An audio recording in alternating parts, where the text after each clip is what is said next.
welcome to the Eat to Live podcast. I am here with my dad, Dr. Fuhrman. Hi, everybody. Welcome. And I'm here with my daughter, Jenna. And we are diving into a hot topic today. So hot that this might be the second time we've covered it. But we're hitting it from a different angle and more giving different information about that similar topic. And that topic is protein. So we're going to dive into protein because it is so talked about in our podcast, in the Nutritarian diet, on the internet, on social media. People are just rampant about it. So we thought we should dive in and get the cold, hard facts. What do you say, doctor? I say that I've actually been discussing with people and they wanted me to go into more detail and repeat certain things again and review the confusion because they're being bombarded by keto, carnivore, protein being bad, being good, people wanting to crave and put extra protein powders in their food. So let's start with this. Let me start with this idea that there are people that bash carbohydrates, right? Mm-hmm. And there are people that bash fat. Some people say better to be a diet, be lower in carbs. Now, there are studies that show that carbohydrates are bad. And I'm saying people that bash carbs use studies to defend their viewpoints. And those studies are showing poor quality carbohydrates, like white rice, white flour bread, and other processed carbohydrates are poor quality carbohydrates. When you look at good quality carbohydrates, you can't bash them because the good quality carbohydrates, like beans and vegetable carbohydrates, beets, carrots, peas, are linked to longer lifespan. And I'm sure, actually, when you're talking about foods that are health promoting and non-health promoting in the carbohydrate space, there's a lot of processed carbohydrates. So it makes sense to me that unprocessed whole foods would be the best source of carbohydrates, like you get from sweet potatoes, even chickpea pasta. That's right. The Nutritarian diet wants you to have the best quality, most nutrient dense, the least processed foods.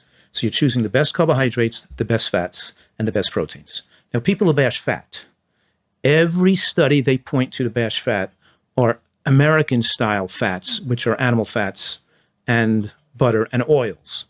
They don't study nuts and seeds. They can't produce a study showing eating more fat from nuts and seeds has negative effects on weight loss, on diabetes, on cholesterol, or on lifespan. As a matter of fact, the opposite is shown. When you actually look at the high fat, the whole plant food fats, which are nuts and seeds and avocados, then the studies show when you go up in amount, you have longer lifespan. This to me was actually... So it's like they're telling people, and certain nutritional gurus in the plant-based community are getting people nervous about eating nuts and seeds and avocado because they have this blanket brainwashing that fats are bad.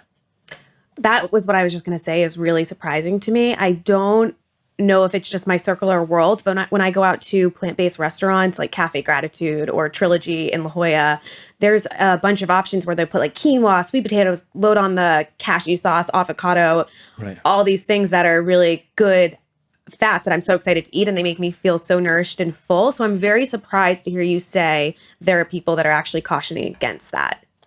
A tremendous amount of nutritional myths is propagated within the plant-based community. And maybe you're not aware of living in there, but in me, I live in that community because I give lectures, right? And they use science, but some people say like the fat you eat is the fat that goes on your body, makes you fat. The fat you eat makes you fat. It's not true. And then they produce a study to show that the fat goes up, people's body fat goes up. That's not true. It's only when you look at oil, not when you look at nuts. Because when you isocalorically, which means the same, like let's say 1,400 calories a day, and take out some carbohydrate like rice or potato and put in nuts and seeds with more fat in the diet, the same amount of calories, you get more weight loss, not more weight gain. The idea that you're eating fat puts on fat is totally a myth, and it's a distortion of what the science says. So I just want to we're talking about, of course, if you eat more nuts, if you required 1,400 calories a day, and you eat an extra 300 calories from nuts and seeds on top of the 1,400 you were eating, sure, the extra calories of anything can make you gain weight. And nuts can be concentrated calories, and people can overeat on them. But that's not the same thing as fat makes you fat. It doesn't make you fat. You was substituted from an equal amount of carbohydrates or equal amount of protein removed from the diet. And when you get your fat from nuts and seeds, you're getting a protein-fat mixture. You're not getting just plain fat. So when you use, and plus the fact when people use oil on their food, they're stripping protein out of their diet. Because then if they got the whole nut or seed, they'd be getting the fat mixed with protein. And if they're taking the oil, they're getting the fat mixed with no protein.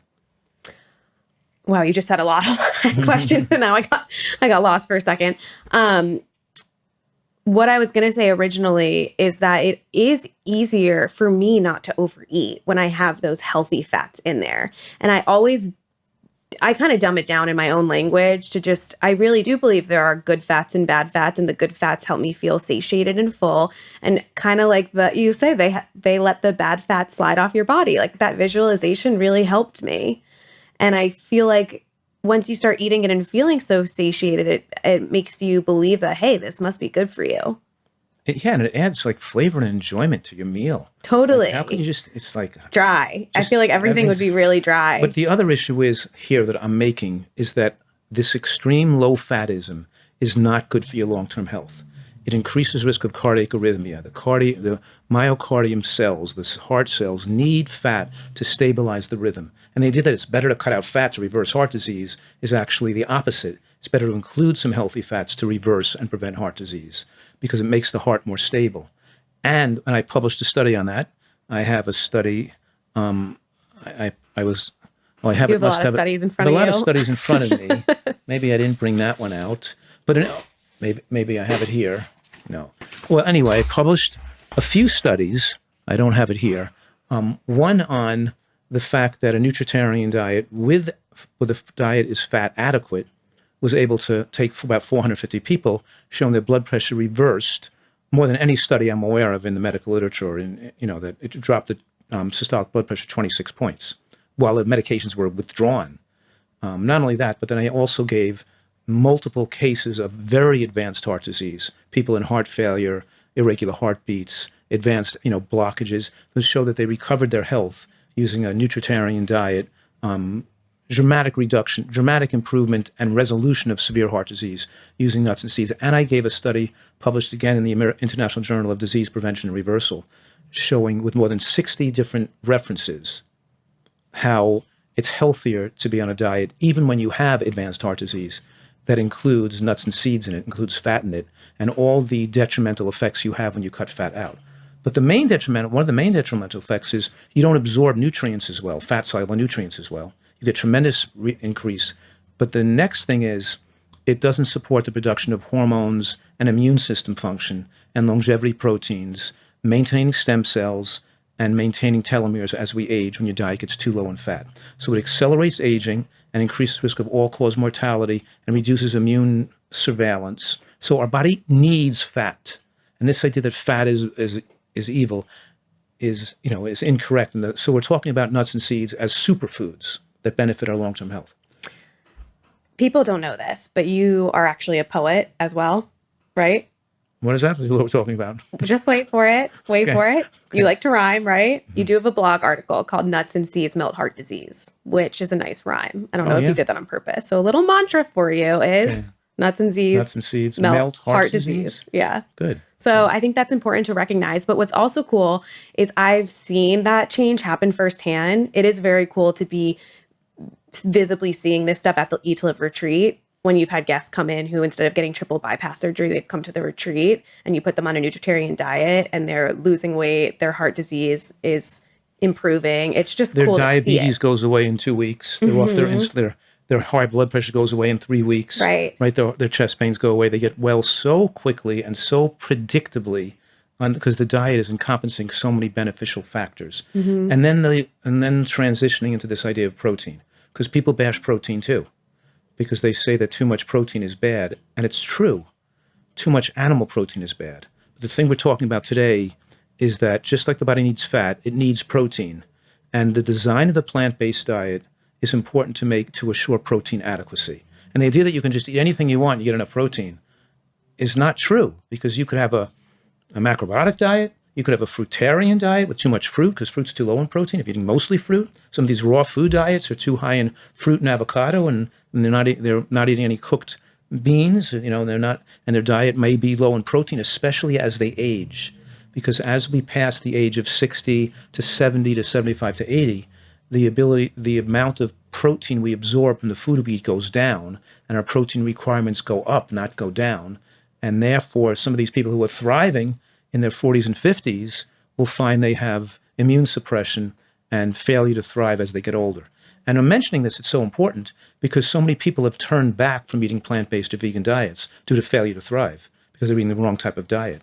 And my experience as a physician, taking care of a large plant-based community with varied dietary habits, I've observed in my clinical practice over the decades, many people following fruitarian type or raw food diets have developed pneumonia, fungal infections, loss of hair and nails, and how do you call it? Failure to thrive as they aged because their diet was too low in protein. They were eating the fat and its carbohydrate, but the diet was too low in protein. Which is kind of funny because I was at a coffee shop doing some work before this and I ordered lunch. And when I ordered, the bartender asked me, "Hey, are you vegan? Like, I want to make sure, there's no cheese in that." And we were talking about it. He said, I was vegan for 3 years, but I stopped it because I was getting too skinny. He said I needed more protein. And we were talking about it a bit. He said, I didn't eat any of like the beans, tofu, all that stuff. So I had to add chicken and meat, blah, blah, blah, blah. And I said, why don't you just add more beans and tofu to your diet? Right. Beans and tofu are so delicious. I couldn't imagine not having them in my diet. So if you're someone that's eating plant-based and not having those ingredients, I feel like you must always be hungry, and the fiber, it all makes you feel so full and satiated. So why would you not eat a protein-rich plant-based diet? That's what I'm advocating. Because I love to do sports. And then, I love to ski, play tennis. But I go to the gym and lift weights. Yeah. And I don't want my arms being like sore after I did biceps exercise and pull downs and curls and stuff. Right. And I want to have an adequate protein in my diet, even though I'm on a plant-based diet. So I'm looking to have these natural sources of plant-based proteins and the message here in this podcast is that paying attention to increasing these plant-based proteins in your diet has been documented in scientific studies to make you live longer. More plant protein. If you're going to remember anything from this podcast, it's that more animal protein shortens lifespan, and more plant protein, paying attention to it and getting more plant protein, not overeating calories, of course, makes you live longer. Mm-hmm. Increasing the protein concentration with whole plant foods makes you live longer. Just to be crystal clear, so you're advocating for the optimal amounts of carbohydrates, fat, and protein, our macronutrients. And you could do so, I think, by just eating your G-bombs, right? Doesn't that kind of cover all our bases? Greens, beans, onions, mushrooms, berries, and seeds.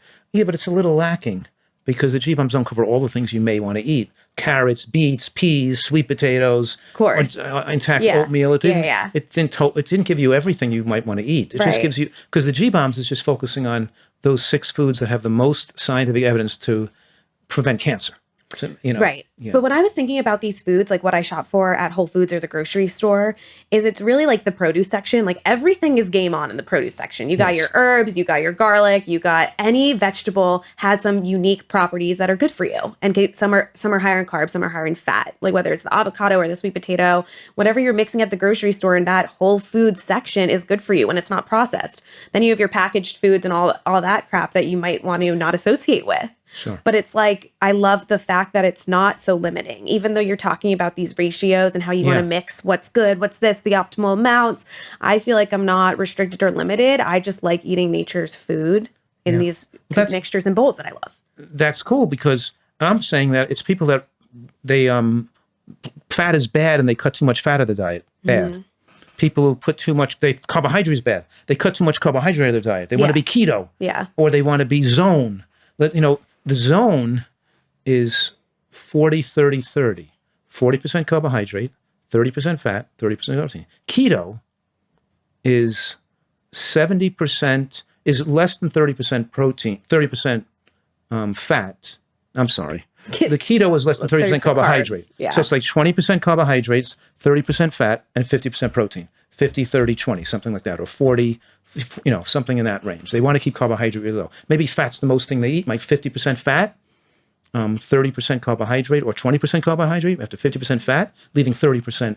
Wait, I have a question. Are you saying if for like keto or carnivore, someone that's eating a very meat-heavy diet, say it's just like meat and vegetables, you're saying that diet, if it's mainly meat, is higher in fat than it is protein? That's correct. Meat is more fat than protein. Really? Meat's higher I don't fat. think I knew that, because people are protein obsessed, protein crazy. I feel like that's their number one reason for going carnivore or keto is because they're like, I just need a ton of protein. It's like doing a hamburger is so like 35% protein, and then like 65% fat. Most meat is more fat than protein. Right. But even if the leanest cuts of meats, it could be like 50-50. Maybe chicken or fish might be more protein than fat. But in any case, they're still getting an adequate fat and protein, but they're restricting carbohydrate. And what the studies are showing, so I'm saying here, the studies show two very interesting points. One is that carbohydrate goes down and deaths increase. And once you cut down to a lower amount of carbohydrate, particularly in keto, you have the highest amount of what's called early life deaths or premature deaths. Now, an early life death is a death before the age of 70. The average male lives to be about 75. So if you're losing more than 5 years of life, early life death before the age of 70 for a male, that's what keto diets show when they're tested long term. And I've got a whole bunch of studies in front of me, like 20 different studies that show the same, that all corroborate each other. And the carnivore diet would be the height of a dangerous diet. The most dangerous diet you could eat would be a carnivore diet. It's hard to believe. People believe this craziness, right? They're eating nothing but meat. So they have almost zero carbohydrate because we know that the risk of animal protein creates disease in a dose-dependent relationship. The more your diet restricts carbohydrate, and we're needing carbohydrate, we need protein, we need fat, but as you restrict carbohydrate and too low, you increase the risk of death. And the optimal carbohydrate intake, based on all these studies, optimally is probably between 50% carbohydrate and 70% carbohydrate. The optimal fat protein ratio is not the 80-10-10 that the fruitarians and part of the low-fat vegan community are advocating, but it's more like a nutritarian diet. A nutritarian diet is more like 60-20-20 or 70-15-15. We're talking about 60 to 70% carbohydrate and 15 to 20% protein and 15 to 20% fat. That's what the nutritarian diet runs around based on eating, a few ounces of nuts and seeds a day. And that's what the scientific literature has from all these studies. Those are the ranges we get where we get maximal lifespan, the most centenarians, most healthy, long-lived people. We have so much data here today, and I'm going to show you some of this incredible data.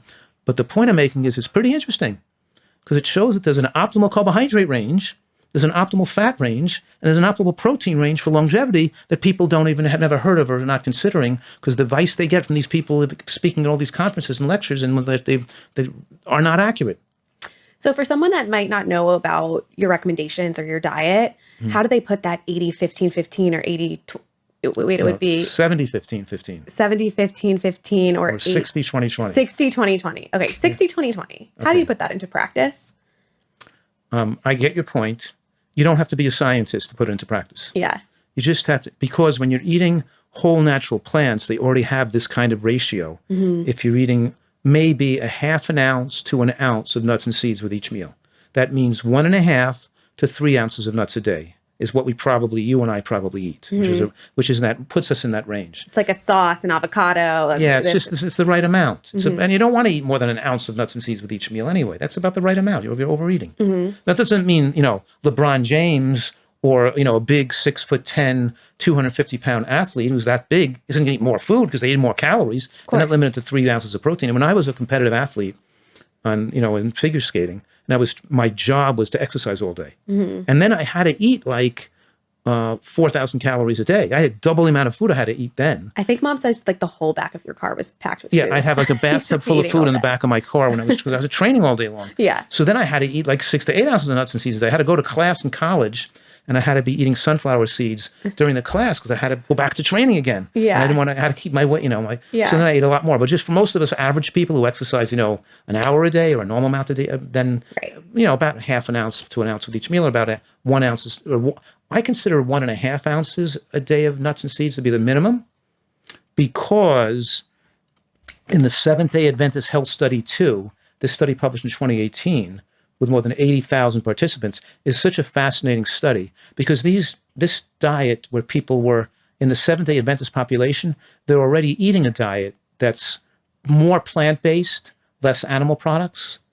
And they found that the things that modulated death and lifespan the most were regulating animal protein, more animal protein made for shorter lifespans, and more nuts and seeds. As when nuts and seeds became your source of plant protein, that had the largest effect at lengthening lifespan. Wow. Of modulating. So let me just read this. It says, a total of over 80,000 participants, the animal protein sources analyzed, and the risk of cardiovascular death steadily climbed with higher consumption of meat protein, even in small amounts. A little bit extra meat protein made for higher cardiovascular deaths, and steadily fell, means the risk of death steadily fell in a dose-dependent manner with greater consumption of protein from nuts and seeds. So This was the first. That's why I say 1.5 ounces is the lowest amount, because in these studies it showed that when people went below half an ounce a day compared to 1.5 ounces a day, there was a huge difference in longevity. And so to conclude this, it said the group with the highest meat intake was still less than what Americans eat, had a 60% higher risk of death than the group with the lowest. And the group with the highest intake of nuts and seeds, the cardiovascular risk was 40% lower compared to the group with the lowest intake of nuts and seeds, even among vegans. So we're talking about modulating risk of death among vegans. The biggest modulator is nuts and seeds in their risk of, increasing risk of death. So put on your little tinfoil hat with me. I sat down on my computer when we were prepping for this episode, and I'm like, I know the carnivore people and people who eat high protein diets are very loud on the internet, and they say, I'm right, he's wrong. She's right, she's wrong. Right. And so I just wanted to see where they're getting their information from. Where are these studies? What's the other side? So I sit down and I go Google like research on carnivore diet, research on high protein, research on keto. Right. And there is so little research. I was shocked because I see these things on Instagram and I'm like, surely these people are saying there's. Yeah. So I looked at one single study that measured, I think it was 1,800, because they had like 3,000, but they threw out, 1,800 or whatever. So they had about 1,800 people left of self-reported short-term benefits. Right. So they say nothing has been conclusively or even studied for long-term benefits of high-protein diets or of carnivore diets, but short term, there were, some benefits of X, Y, and Z. And you do not deny that there are some short-term benefits of carnivore. We have to discuss the benefits so people understand why people gravitate to those diets and feel better. But I first just wanted to point out how little to zero research is done, yet so many people are so sure that it is the solution for their health and longevity. They're looking at short-term research where it lowers cholesterol, they drop their body weight. Diabetes. Their diabetes numbers look better. And even some mitochondrial studies which reduce free radical production from the mitochondrial generation of energy from fat instead of from carbohydrate. It means when you're in ketosis and the mitochondria is burning fat, it might produce less free radicals than burning carbohydrate for energy. Oh. So there's some short-term biochemical benefits to being in ketosis. But in any case, just to hit home that point is that that the short-term studies may show some benefits, but now we finally have long-term studies. And to be a carnivore or keto advocate, you have to have some illogical rationalization as why you're going to disregard 100 long-term studies that show danger. And they do. They throw them all out the window. They say, I was interviewed by and debated this guy, Saladino, who was one of the founders of the carnivore diet, who said, all those studies don't matter because they're epidemiological studies, and it's just led to the people who are more wealthy or have television sets are going to be healthier, and most of the people who are vegans or something like that. You just threw out all the studies. So I'm saying you can't throw out all the studies that corroborate each other from all the parts of the world. Now we have really incredibly effective, appropriate, and intellectually done research showing long-term following these people on these keto diets and heavy protein diets for 20 years, 30 years, showing how dangerous they are. And by the way, this guy, Saladino, this doctor who was so harming people, was recently interviewed like some months ago, and he's off the carnivore diet himself. What's he doing now? He's doing fruit with meat now. He got rid of the carnivore diet total carnivore, because he was having sleep disturbances, lowering testosterone, and too much joint pain and muscle aches. Because obviously, when you're on a keto or carnivore diet, when you're carbohydrate restricted, you get high amounts of uric acid from all the purines you're eating. And purines are even higher in organ meats, which they recommend, which means more uric acid. And more uric acid means gout. It means more propensity to kidney stones. It means more kidney damage. Mm-hmm. But it also means more aging of the cartilage and joints. And the aging of the cartilage and joints, these people, even though they're big weightlifters and doing all this, they think they're keeping their muscles strong, they become old, they become in pain. They get in pain. They get, their cartilage and joints go. The bones, terrible. Yeah. He sounds like he's also using himself as an experiment just to see what happens, and then it's changing, which I'm just so happy that you deal with a lot of elderly people. So they've followed your recommendations, you see how it's going well, and then you help them modulate any needed protein as they age, use protein powder, all these things so you don't get too frail. Because you said so yourself, you are very committed to not getting too frail as you age. Because you're 70, you still got muscles. How are you feeling about the protein situation? Yeah, I exercise a lot still, and the reason I exercise a lot is because I love to downhill ski and ski powders, steeps, cliffs, moguls, double blacks. And I love doing that. It's so much fun. But to do that, you got to be strong. It's not going to be safe. Right. So I'm testing my strength with box jumping and lifting weights and making sure I'm working out in the gym so I'm safe on the mountain. Right. And I want to test my strength against, can I still lift as much as I did when I was younger? Can I still jump up and down? And Can you? I'm a little less than I did, but I'm still pretty good. Okay, but I'm pretty good. But as far as like my strength on the mountain or in the skiing, I'm just as good or better because I devote so much attention to it now. You know what I mean? Right. Because you look the same to me, but I know we were talking about this too. You said, yeah, I'm building muscle now and keeping up with it so I don't lose it as I age. Right. Which I think it's just going to be really cool when you're 80 to see all the muscles. Well, I think that's the whole key for forestalling aging is to try to work on keeping your muscle to fat ratio favorable as you age with this attention to diet, which I think is a fun hobby, to attention to modulating your diet to maintain your youthful vitality as you age. And then to stick on that, when you're on these keto diets with carbohydrates restricted, you from meat, dairy, fish, or any kind, you raise IGF-1 into cancer promoting levels, and that's insulin-like growth factor 1, which is a hormone that promotes cellular replication and promotes angiogenesis, allows cells to replicate and get a blood supply. So it allows tumors to grow. As you're maximizing muscle mass, it allows tumors to grow. So extra protein, even though it may promote a little more muscle mass, extra animal protein promotes IGF-1, and then it also changes the bacteria in the gut, which means that unfavorable bacteria in the gut promoting TMAO formation, which is trimethylamine oxide, which is a pro-inflammatory substance that ages us and promotes atherosclerosis. And then this diet high in meat is deficient. It's deficient in vitamin C, it's deficient in folate, it's deficient in vitamin E, it's deficient in phytochemicals, it's deficient in magnesium, it's deficient. So how could these people on their diet's deficient, it's producing too much acidity, it's aging their joints, it's promoting cancer, and it's just absolute craziness, and people love to follow it.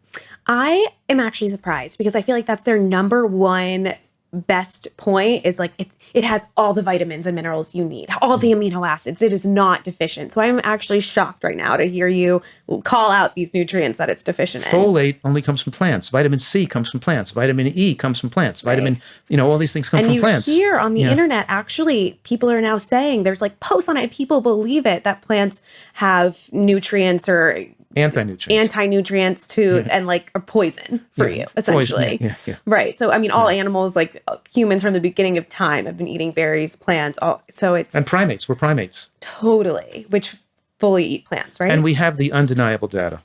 And here it's 2024, but here's a study from 2023.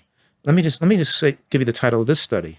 Low carbohydrate diets, low fat diets, and mortality in middle-aged and older people.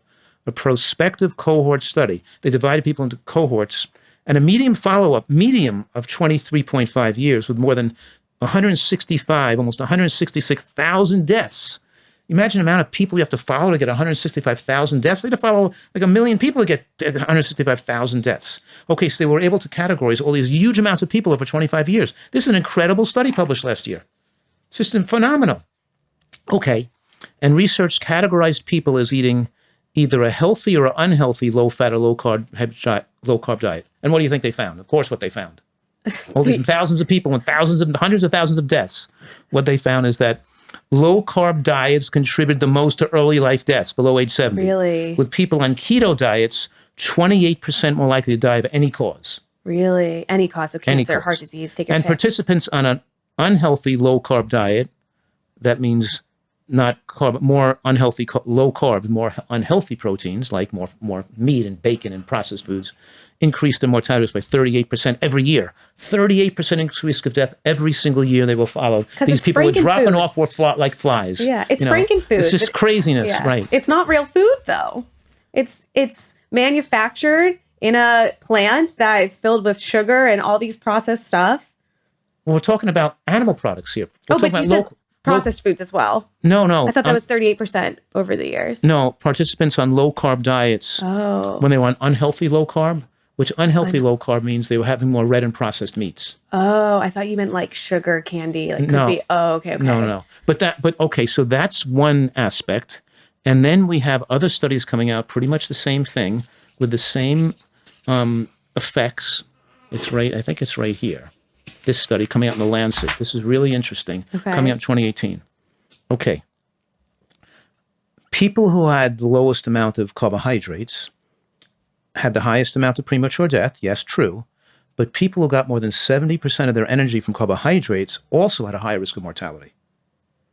I see what you did there. There's an optimal range. Right. So here's the thing is that less carbohydrates bad, too much carbohydrate bad. True, people could argue it because too much carbohydrates they were eating maybe more processed carbohydrates like rice or, white rice or white bread. Yeah.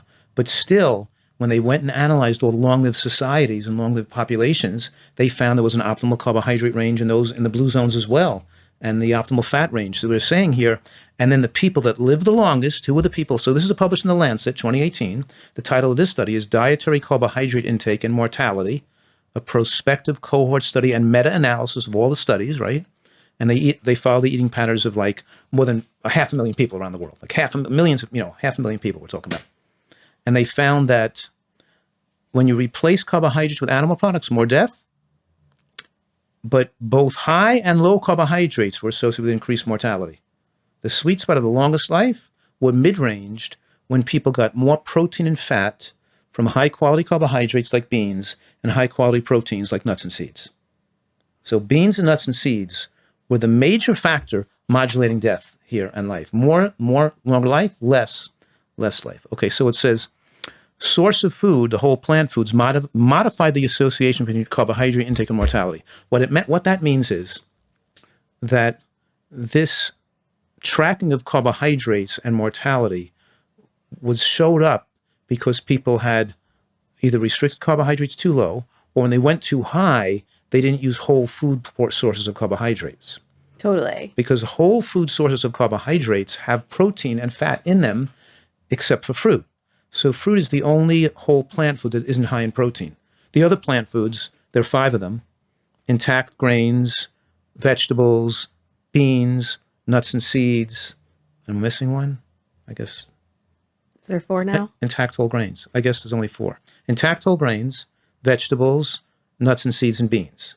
Right? Those are the 4 sources of, because fruit is the 6th category, but fruit is kind of low in protein. Right. The only way you can make a plant protein consistently too low in protein is with too much fruit, because it'll diminish the amount of the higher protein plant foods you're eating.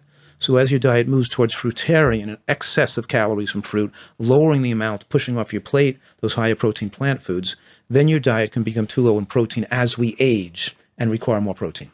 How would someone know that? Because we're telling them right here on the podcast. But like, would they feel symptoms of that or have failure to thrive? Because it's kind of, I don't know anyone. I've never seen someone who lacks protein, but there is that guy telling me he got too skinny. That's correct. It's that my experience in working with the plant-based community is people they thrive on these diets high in fruit in their 30s and 40s and 50s. But once they get over 60, they start to lose muscle mass and the immune system goes down. They start to get more chronic infections, more rashes, more risk of muscle wasting, loss of strength. For sure. And I've had people on raw food and fruitarian diets that come to me as patients who develop pneumonia. They got sick with pneumonia at a young age. Right. They're more susceptible to infection. I had one guy who came to me, and because he was a natural hygienist, he was on a fruitarian type diet, and he refused to take an antibiotic with pneumonia, and he died.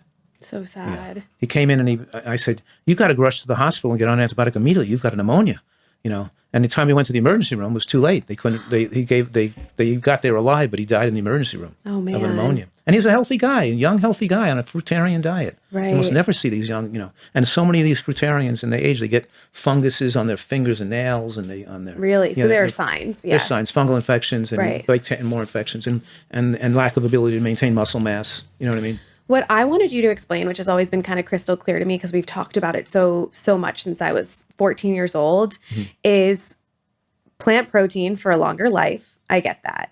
And you said a vegan diet, nutritarian diet, but no protein, like from animal sources. Because on a nutritarian diet, you say you could have a little bit of fish or meat if you want it for flavoring, okay? For special occasion or something. Right. Yeah. But you do say if completely vegan is probably the longest lifespan. But you're not claiming that we get all of our nutritional needs, all of our minerals and vitamins from just plants. Correct. because there are three nutrients that we don't get optimal amounts from plants, and those are B12, zinc, and EPA and DHA. So some of these plant-based enthusiasts are so excited and so philosophically powerful and strong about their religious enthusiasm for plant-based. They want to think like the plant-based diet is perfect the way it is. But it's not. It's good enough the way it is with just B12 if you want to live a normal lifespan. If you want to be dead like everybody else, male, 75 and 80 like other people, sure, it's probably good enough with just B12. But if you really want to push the envelope of human longevity to 95 to 105 years old, which I'm trying to do with my followers, then the plant-based diet is not sufficient without supplementation, because then you're not getting the ideal amount of zinc, and you're not getting the ideal amount of B12, and you're not getting the ideal amount of DHA and EPA to maximize brain size with aging, because we lose muscle and bone with aging no matter what, and we lose brain size with aging no matter what. So do you want to lose it the rate other people are losing it? We want to hold on to it better than most other people to keep our brain size and our muscle and bone size to push so we can live in good health till we're 100 years old. Then we got to do this really do a better job. Do you think it's really possible that this diet is better than the blue zones? Oh yeah, blue zones don't do that great. Really? Yeah. But they do great. They're good for research. How good do they do? They live on an average about 5 to 8 years longer. Let's say 6 to 9 years. In good health, though, because I'm all about good health. I don't just want to live long. I want it to be quality years. Yeah, the older people are definitely healthier, and they're definitely living longer than the average American in a significant amount, but not as much as a nutritarian diet. A nutritarian diet pushes the envelope of that type of style, because blue zones are in this range of what we're talking about usually, but they may eat, some blue zones may be up to somewhere between 5 and 15% of calories from animal products, and but they, as you know, Sardinia in Italy is a blue zone, and they're eating a lot of olive oil. Costa Rica is a blue zone, and so the diets are so much better than the American diet. Costa Rica. Thank you. Okay. It's so much better than the American diet, but they're not examples of an ideal diet. And my nutritarian family, I'm observing people who I cared for that weren't that healthy when they were younger, and they're living much longer. Collectively, I'm seeing the nutritarians live much longer than the blue zones and thriving in their later years with their full mental faculties. We talk about K2 as possibly being important, vitamin D to be important too. And even though there are other accessory, having a little extra calcium with each meal as we age to maintain bone mass with aging is being important too. But the major three that are shortening lifespan the most in the vegan community is B12, zinc, because it's immune function and mental function also is related to zinc intake, and DHA and EPA, mostly DHA. And like Grandpa who's having his actual 92nd birthday today. Yeah. Who had a heart attack when he was 70 because they didn't believe in your nutritional science. They didn't believe in your protocols, had a heart attack. Mom put her foot down and said, oh, you are improving your diet. He did, 92nd birthday. Right. He's a good example because he had such a bad heart attack in his 70s, or at age 70, 22 years ago. Yeah. And he had ejection fraction went down really low. And the doctors, when he had in the low level of heart output, they told him he had very poor prognosis and probably only had a 5-year lifespan prognosis. Right. And he didn't even change his diet to everything I wanted to eat. I know, he doesn't even do it that great. He doesn't do it that good, and he's still 92 and okay now, and he didn't have any more heart disease. It's like crazy. Because he eats a salad a day or something. I don't know what he's doing. No, he does do much better. But I just wanted to point out the fact that it is really cool to see these changes in person, and it reinforces why you're doing this. Yeah. And it's my mother's birthday this week. Yeah. And she's going to be 96. Right. And she didn't eat that healthy. She ate all kinds of junk when I was a kid growing up. And she even smoked cigarettes. Yeah.